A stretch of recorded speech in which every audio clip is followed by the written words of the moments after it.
Hello, everyone. Welcome to the debut episode of the Fantasy and Friends podcast. I'm your host, Daniel, and with me is my co-host, Alok. What's up? Basically, this podcast, we're going to be talking a lot about fantasy sports, particularly baseball, and we'll delve into some other things. We'll talk about some electronics and computer science stuff. We'll talk about probably movies and TV later on. Basically, anything else. It's kind of a variety show in a way, but it'll mainly focus on fantasy baseball. So, as we're right in the season, and to kick things off, we'll start out with the matchups from the previous week, things that we noticed for fantasy purposes. And one thing I did want to touch up on that probably everyone was keeping tabs on was the Yankees-Cubs series. So, Loki, you want to talk about that? Anything you noticed? So I guess in the general overview, it's a 3-game series. The Yankees swept the Cubs, which really solidified the fact that they're a really good team this year. Because the Cubs are good, everyone knows that. And the Yankees were hot, and they were like, "Oh, are they legit?" And then they come in and sweep the Cubs at Wrigley Field, and they're like, "Yep, the Yankees are legit." Let's see what happened. So that last game was pretty interesting, where the Yankees had the last 2 games were pretty interesting. So the second to last game, rather the second game in the series. So the Saturday game. Yes, the Saturday game. So what happened in the Saturday game was the Yankees were down, I think by 2 runs or something. I think you're thinking of the wrong game here. They were leading pretty much the whole game. But in that game, I'm looking at the score now. I mean, Aaron Hicks had a huge day. Starlin Castro. These are guys that not a lot of people projected early in the season to do well, but they're all kind of hitting above over their heads. What do you think about that?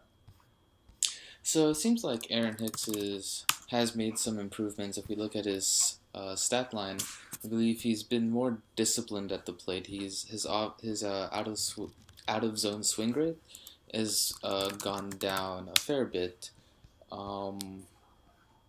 which could explain his improvement this season. Well, he's also walking this year as well. He's also walking a lot. That was walking. His strikeout are a bit down. His walk rate has doubled, and let me see. I mean, the one thing to keep in mind here, he's got a 345 BABIP, so obviously he's not going to hit 342 all season. He's really more of a 260, I think is probably a good estimate. Sure. But I mean, he has more power though. His ISO is a 300. Yeah, but that's a lot BABIP related as well. So he has made significant improvement. I haven't checked it.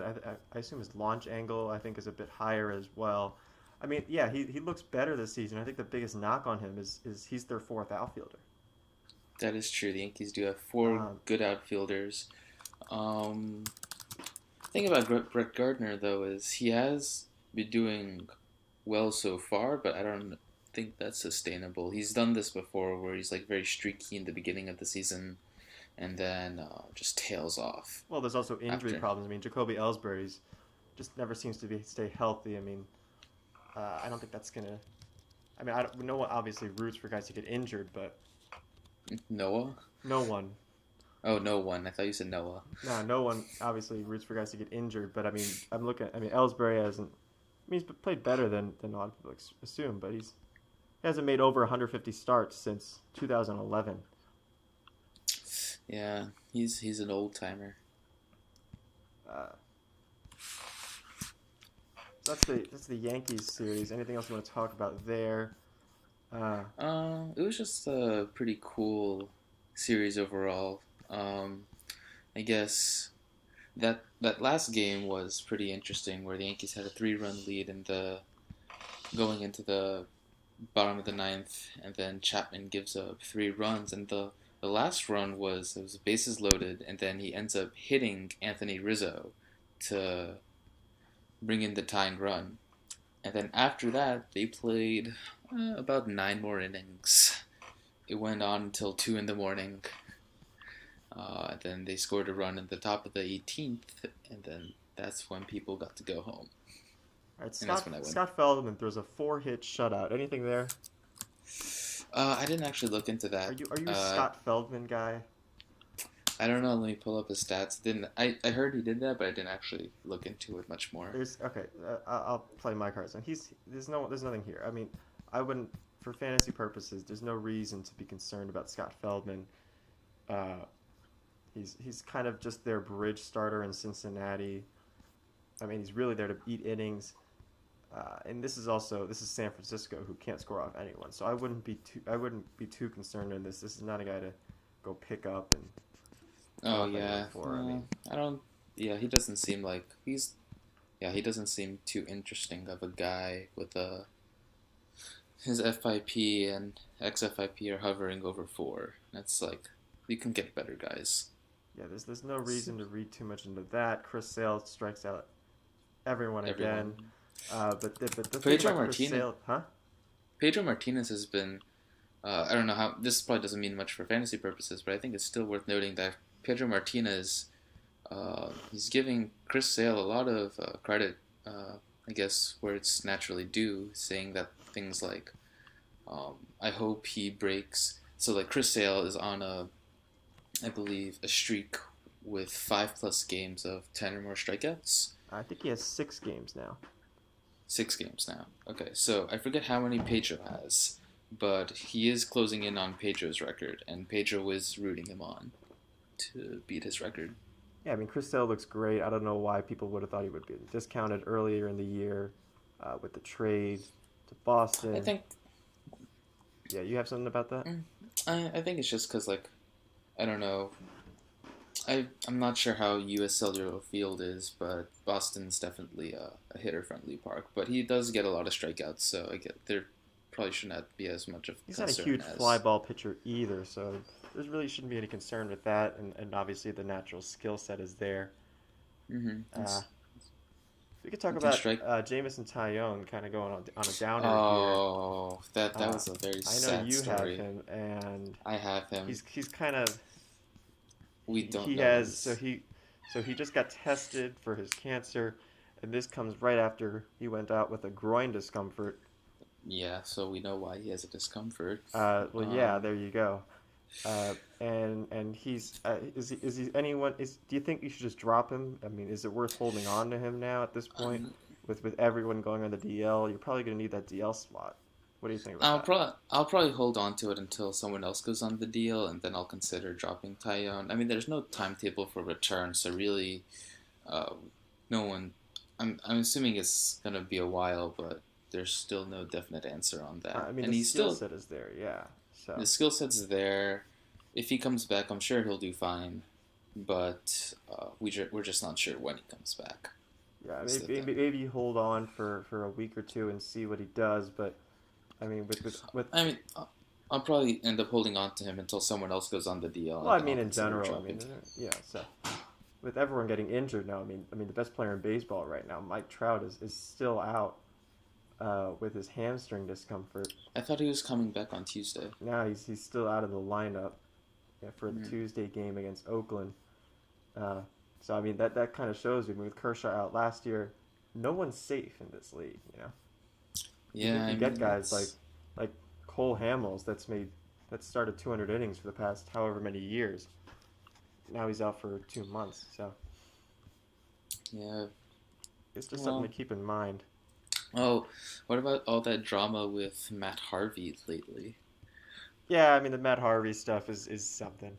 He's not really a guy that you should be concerned about with fantasy. I don't. In terms of fantasy, no, obviously not. He's been tailing off the past few years, but it's just a matter of what. I mean, I wouldn't say taping off the past few years. He's definitely shown that he's just not what he used to be in 2013 and 2014, I believe, was when he was really good. But now there's the whole like, what should the Mets do with him? Should they? Yeah. Like, do they? Because there's obviously some disciplinary issues here. Is that something that you should? Well, I've read that he's just not as interested in the game as much as he used to be, which is concerning. Yeah, for a guy who's still pretty young. I mean, he's 28 right now. Yeah. He's 28. I mean, I don't see any. They're not going to get any trade value for him. So, I think he's a free agent in at the end of 2018. So, No, he has a 1 year contract for this year. oh, okay. So, So they may just let him go. I don't know who's going to pick him up, but he just looks awful this year. It's on the field rather. hmm All right, so you want to get into Trevor Cahill? okay. This is a guy you So, picked up. yeah, What he are you gave me. seeing here? I'm seeing.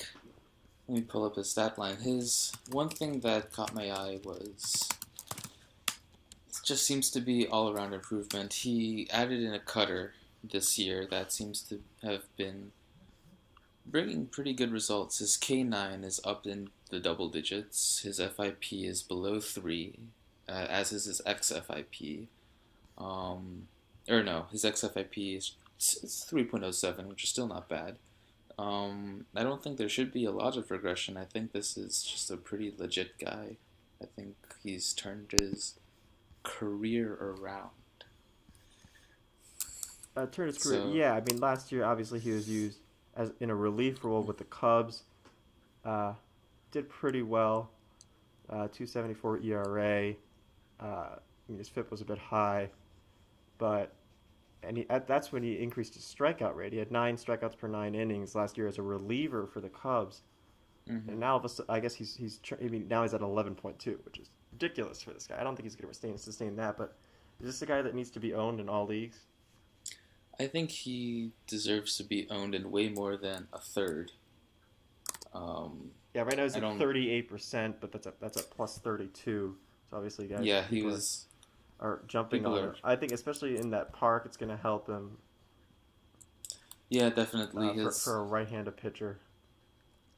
Uh, He's done. so what are you expecting? He has a start Saturday in uh, Chicago White Sox. What do you? And I mean, the Chicago White Sox, they're a fairly, you know, not that great team. Yeah, you have the DH to Uh, worry about. So you have the DH to worry about, but I don't think it'll be too big of an issue. He's not going to get like, I don't think he's going to get like the 60 points that he got me yesterday, but I think he should be fine. Um, yeah, I five mean, walks yesterday. Are you concerned that about that? He had 4 in Arizona. I feel like this is a the guy walk rate, who's going to the be a walk rate bit up and is down for a little bit as he kind of finds his groove. the If you walk do rate believe in was him. the walk rate was is the only red flag I see. It's a 4.08, which isn't great, Well, it's pretty but bad. yeah. But I mean, I feel like the strikeout rate, um, at least so far, um, what's the word? Uh, Compensates for that. I mean, he got 7 strikeouts in 5 1/3 innings, and that he still gave me 60 points despite giving up 5 walks. Yeah, everything looks good. So let's move on to from an old guy to a young guy, Cody Bellinger, who the Dodgers keep playing with like, oh well, maybe we'll send him down, maybe we won't. Now he has his opportunity with Adrian Gonzalez on the DL for the first time in 14 years. Adrian Gonza- Adrian, Gonz- Gonzalez Adrian is on Gonzalez the is disabled list. he's been in the league for 14 He's been in the league years. for 14 years. This is the first time ever that he's on the disabled list, which tells you a lot about the DL nowadays and how everyone's getting injured today. Uh, Mm. but Bellinger, is this a guy? What are you projecting for Bellinger for the rest of the season, assuming he stays up? Because they can move him into left field. I mean, they don't need to play like all those. They have a bunch of outfielders, but they can't. He's got a 3.26 average right now. He has 5 home runs in 13 or 12 games. I mean, he's obviously not going to sustain the let's have a home run every other game thing, No, he's not Aaron but Judge or anything, but. Uh, no one is Aaron Judge. but this. I mean, he's always been. The raw talent is there. He's always been there. He is their top prospect. Assuming to be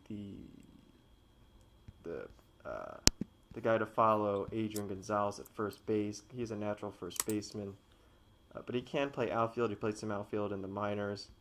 Since Adrian Gonzalez just doesn't age apparently. But You forgot this how is to a guy age. that I think does need to be owned in all leagues. He's still at 64%, which is still pretty low for him considering. And he's a guy that he can steal base. He's going to hit plenty of extra base hits. That's a better lineup than people think. So, and I mean, he's at Pittsburgh this week and Colorado. So definitely someone who you should have on your team for this week at the minimum. Let me look up his stats. I mean, it's a small sample size, so you're not going to get much out of that. But there are encouraging signs here. I mean, let's see. He's a 18% soft. What's the contact rate? That's pretty good. 42% hard. Yeah, 42% hard contact rate. That's pretty good. I mean, this is a guy that he's always had a good hard contact rate in the minors, I believe. I don't see his stats for the minors on that. Yeah. But I think I read it somewhere else, but he's hitting a lot more fly balls than he normally does, I think. Or actually, no, just like, oh no, he does hit a lot of fly balls in general. Yeah, and obviously that's not the best stadium for him, but again, it's a better lineup than people think. You have some guys that can get him in. He's scoring tons of runs, tons of RBI opportunities. That's true with that lineup. I think he deserves to be owned in more than 60%. All right, so let's look at the matchups for this week. Any guys that you're looking at, maybe to pick some guys up to stream. Anyone that might be on the waiver wire. Any matchups you're looking for, maybe hitters. Anything you have there?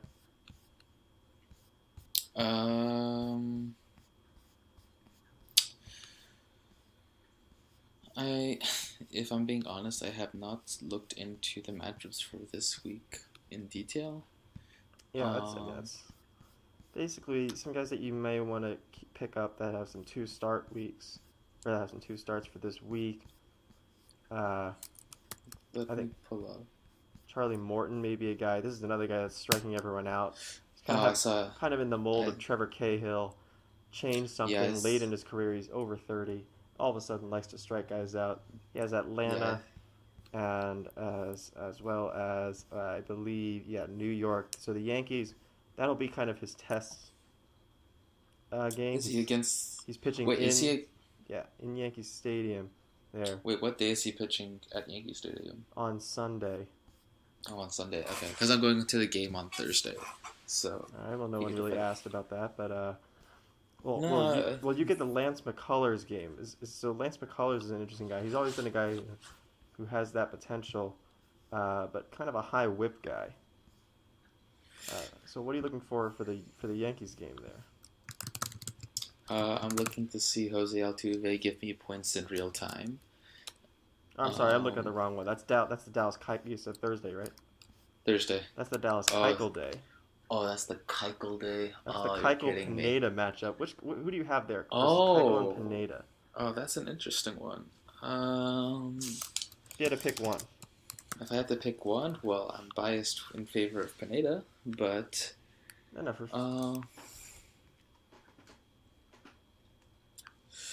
know. It feels like. Let me pull up their stats. I mean, these are both guys that are doing well this year. Keuchel, I feel like, Keuchel with the sub 200 BABIP and the FIP of 3.72, that's definitely not sustainable, and a start in Yankee Stadium might be a place where that could start to crawl back up, if that makes sense. Yeah, no, he definitely looks good though this year. He gave up 5 runs in LA a few days ago. I mean, like basically what I'm saying is he's doing well so far, but there's definitely going to be some regression, and if there's any point where he will regress, it's probably going to be in Yankee Stadium. Yeah, more likely than not. No, it's definitely something to keep an eye on. So maybe his strand caution rate this week if you're a Keuchel owner. His strand rate is 93.1%. Yeah, no, he's leaving. Yeah. He's definitely leaving a lot of guys on base. There's definitely tons of red flags. I wouldn't necessarily sell him. I think he's much better than what he was last year.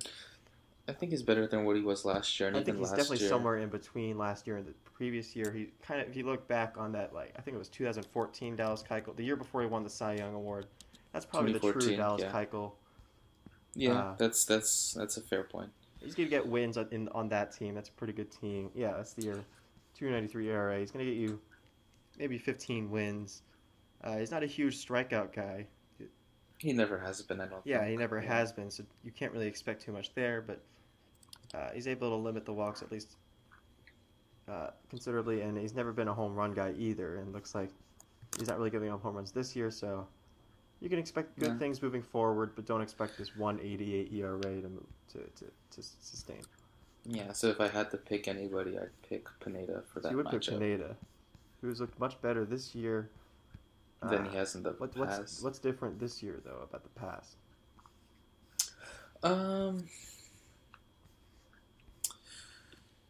I'm guessing, so the issue with Pineda from before was that he had trouble pitching from the stretch. I don't have any stats on how that's improved this year, but I'm guessing that was the bottleneck in years past. So I'm guessing he improved on that this year, and he's showing some pretty good results. I mean, again, he's on that team, and maybe that's helping him as well, because they're all kind of doing well together. Yeah, he definitely... I mean, his strikeout rate is a bit higher than it was last year, but not really noticeably. Like he's not walking anyone, actually. His walk rate cut in half. His walk rate's cut in half. His K9's pretty consistent with what it was. I mean, his BABIP's a little low, so maybe you can expect that ERA to go from maybe 3.12 is a bit generous for him. Maybe mid threes. His BABIP is low, but his home run fly ball rate is also a lot higher than it normally is. Yeah, but it is actually, wow. It's yeah, but I don't think it's gonna. Yeah. So there's probably going to be some regression, maybe not as much as it might seem. No, I think he's definitely someone you should hold on to. Not really a sell high candidate. I think he's going to do well. He's not a guy who's going to be on an innings cap at this point. I don't think. No, definitely not. Someone that is though is Luis Severino as a matchup versus Houston on Saturday. Do you know anything about his innings cap? What are they saying about how they're going to limit him? He's definitely doing well this year. What do you have for that?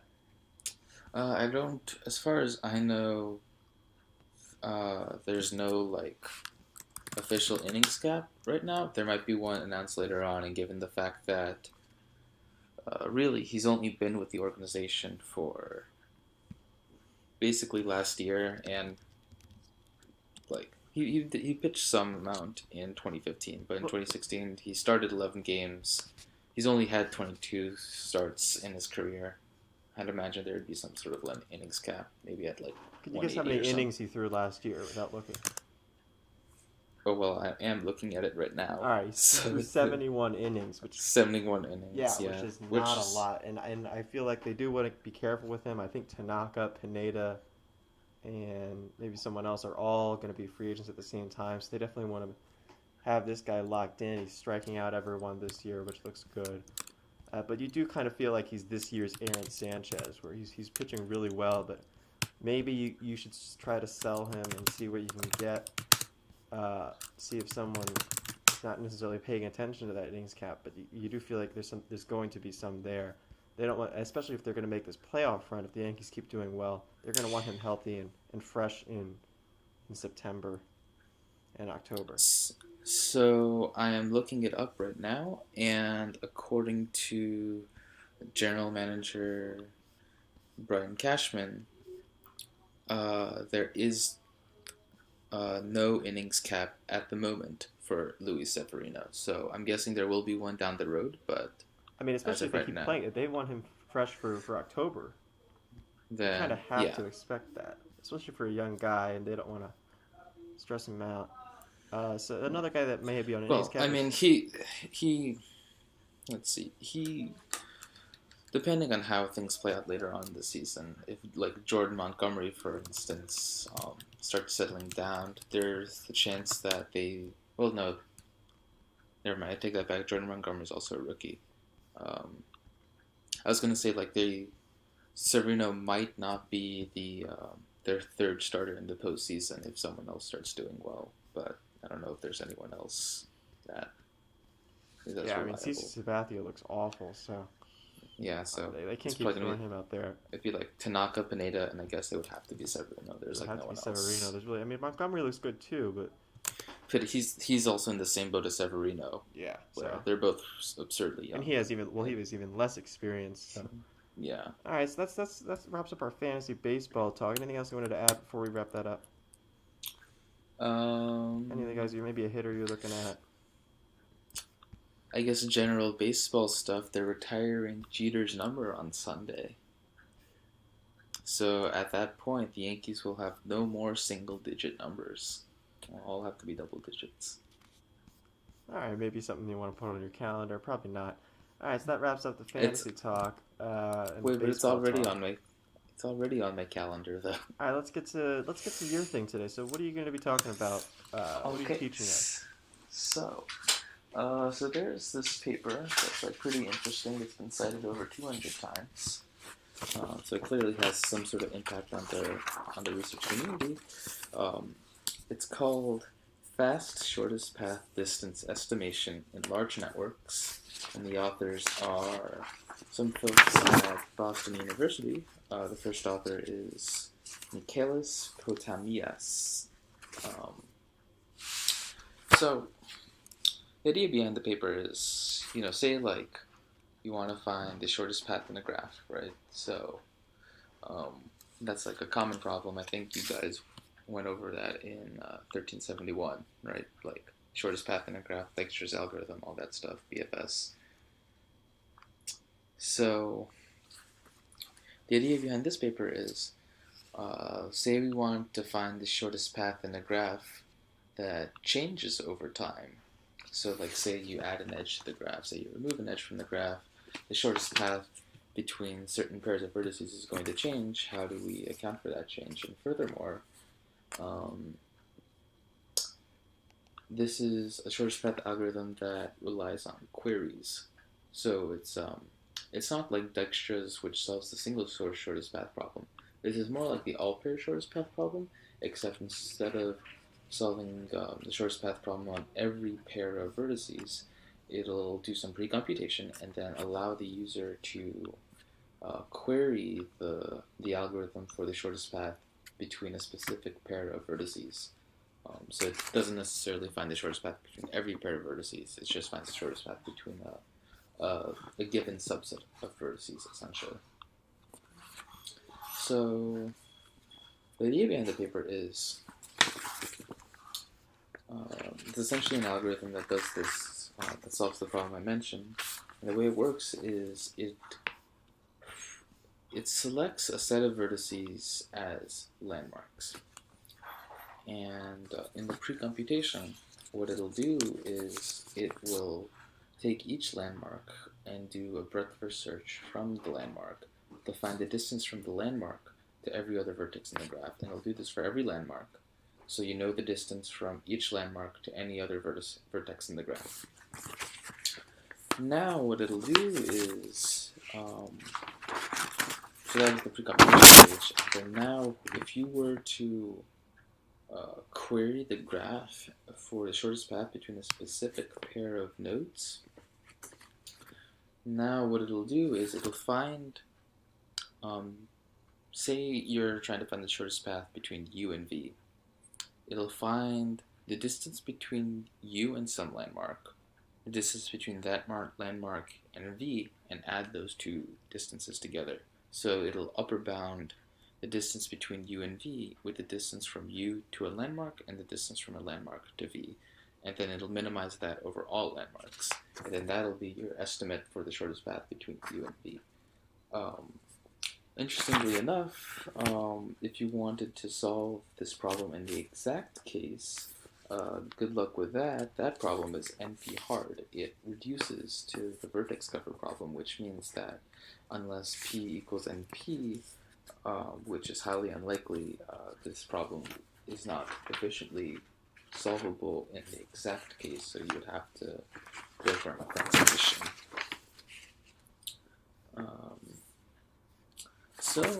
If you want to...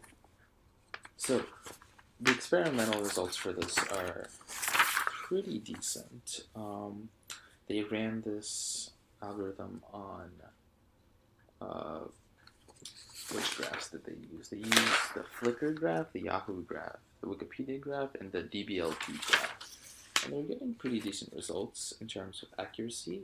There's no mention on the speed, though, which is a little concerning. But in terms of accuracy, it seems to be doing well. On DBLP, for instance, it's getting like a 13% error, which isn't bad. And they're using 20 landmarks for that. Yeah, and then on Flickr, it's getting about a 10% error.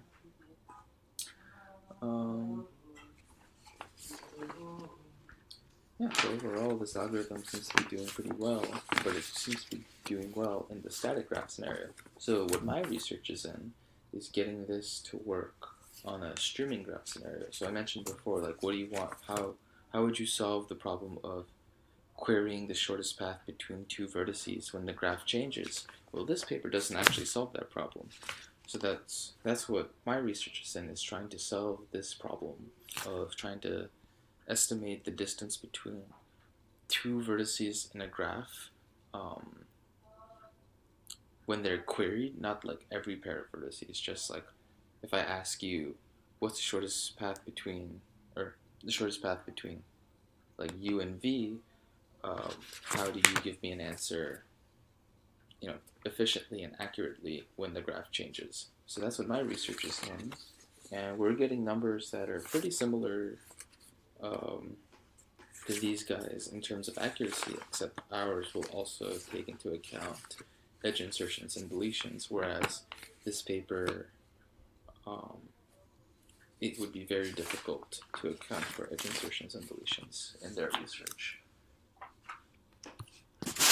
So that's what I had for the CS Fun Party. All right, that sounds pretty cool. Maybe we'll follow up at a later week. Maybe you can talk more about that. That pretty much wraps that up. Anything else you want to talk about before we wrap this podcast up? Our first show. If you're at the Yankee game on Thursday, hit me up and we can get a beer together, or not because I'm underage. All right, that's a weird way to end it. Thank you all for watching. We'll be back next week talking about some more fantasy stuff. I don't know what else we're going to do. We'll see. That's pretty much it. Thank you. All right.